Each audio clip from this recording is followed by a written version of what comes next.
خادم هروی بمین سرفراز میرو مرد ابگلی من تمامه کسکو زر و سور و سپی رنگ رنگ به بهار ما تا یشمی جامدایه جچاخی زومر و میتان جچاخی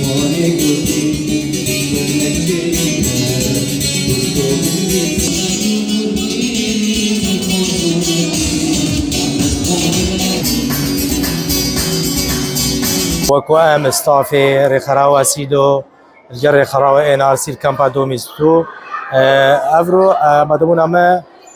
بو خلكي بو خاندن نراوسته خل زارو يخريك مدرسه خاندن قالك باش بو مستقبل وان زارو كاجي قالك باشت اما كو ام افري خراوي دولتي الفيريجي دعما في خلكيت كان دعما في كامبيت كان مدب ام خلجي هريكار بن زارو يخريك مدرسين تسرب نباشن لأنه مستقبل الفان زارو كجويل جل خرابن بس وكو سپاس بو إدارة كامبيو جل پروردا سيميل ويا دوكيو جل فان ري خراوي دولة جيل جل ما قاستي أبرو روجك جل جرم ولدف ما بو بجدار ما في خلتي ما بو خلقة كي تيار كر أف خرجيت چند خواندن بيت وچند باشتر بيت بو مستقبل الفان زارو كجيل جلك باشن. ناوي لجنة شافديريا بنابران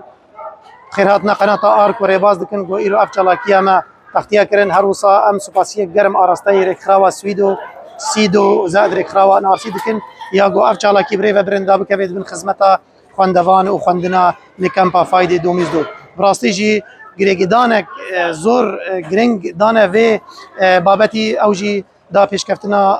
کتابی مچی به پیشکفتنا خواندنیت کمپی ده چی به رجا خواندوانا د کمپا مده گل کی رجک بلند راستیجی نوکه هگم بیجن نوکه تقییمه کی 8 کتابی من نوکه زنکوا ده که تدخلین اوجتی و واته انه اهتمام بخواندنی هیا اهتمام خواندوانا هیا شقیبل کسوکار کتابیه و شقیبل منظمات یون و شقیبل همین منظمات و رکراوین دی دولتی و شقیبل حکومت هرم کردستانی و از دومایی که داد بیجم مهیوی و رجاج همی رکراوین دولتی هیا بردوامیت کاری خود بکن دوار